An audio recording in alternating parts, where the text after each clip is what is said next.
Hi hello வணக்கங்க.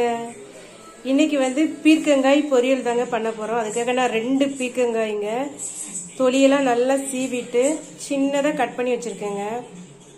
அப்புறம் பார்த்தீங்கன்னா ஒரு பெரிய வெங்காயம், ஒரு 2 வரமிளகா, 2 பச்சை மிளகா, கொஞ்சமாக கருவேப்பிலை, இவ்வளோ எடுத்து வச்சிருக்கேங்க. செய்ய ஆரம்பிக்கலாம். அடுப்பு ஆன் பண்ணி சட்டி வச்சிருக்கேங்க. பாத்திரம் அடுப்பில் ஒரு 2 அல்லது 3 ஸ்பூன் எண்ணெய் ஊற்றிக்கலாம்.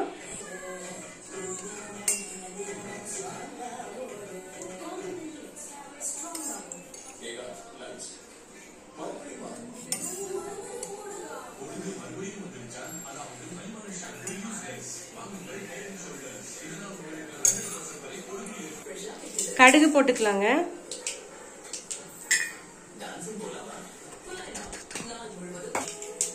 கட் பண்ண வெங்காயம் எல்லாம் போட்டுக்கலாம். ஒட்டுக்கு போடு. நல்லா வதக்கிக்கலாங்க.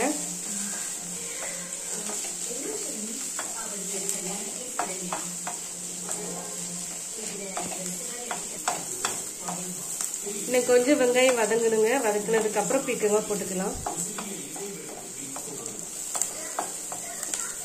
பீர்க்கங்காய் போட்டுக்கலாங்க. இப்போ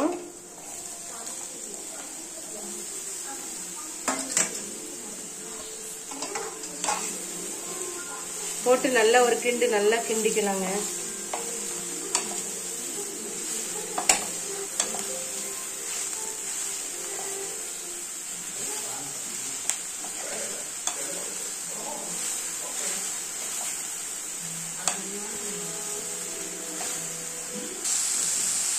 ஒரு 2 செகண்ட் மூடி வச்சிடலாங்க.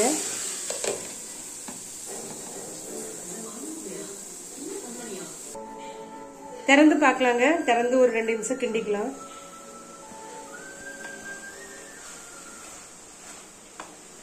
இதுக்கு தண்ணி எதுவுமே தேவையில்லைங்க. அதுவே தண்ணியோடு தான் நல்லா இருக்குது. மூடி வச்சதுலேயே கொஞ்சம் லைட்டா தண்ணியாவே வந்துருச்சு. அதனால தண்ணி எதுவும் நான் தெளிக்கல.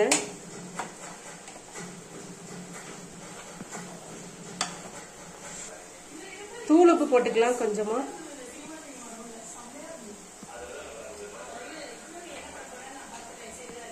போட்டு அப்படியே ஒரு கிண்டு கிண்டி இன்னும் ஒரு 2 நிமிஷம் அப்படியே மூடி வச்சிடலாங்க.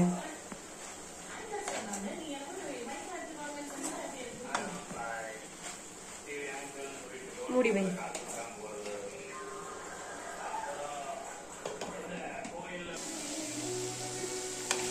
காயெல்லாம் ஓரளவு நல்லா வெந்துருச்சுங்க.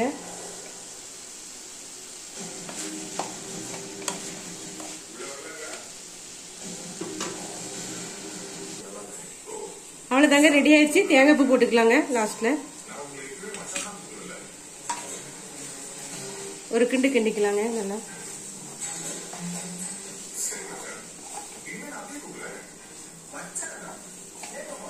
சாப்பிட்றதுக்கே ரொம்ப சூப்பரா இருக்குங்க.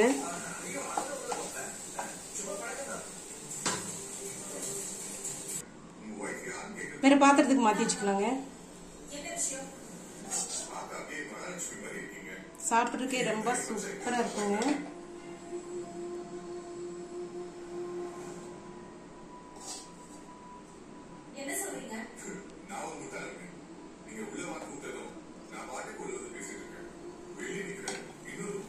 சூப்பரான பீர்க்கங்காய் பொரியல் ரெடி ஆயிடுச்சுங்க. பாய்ங்க.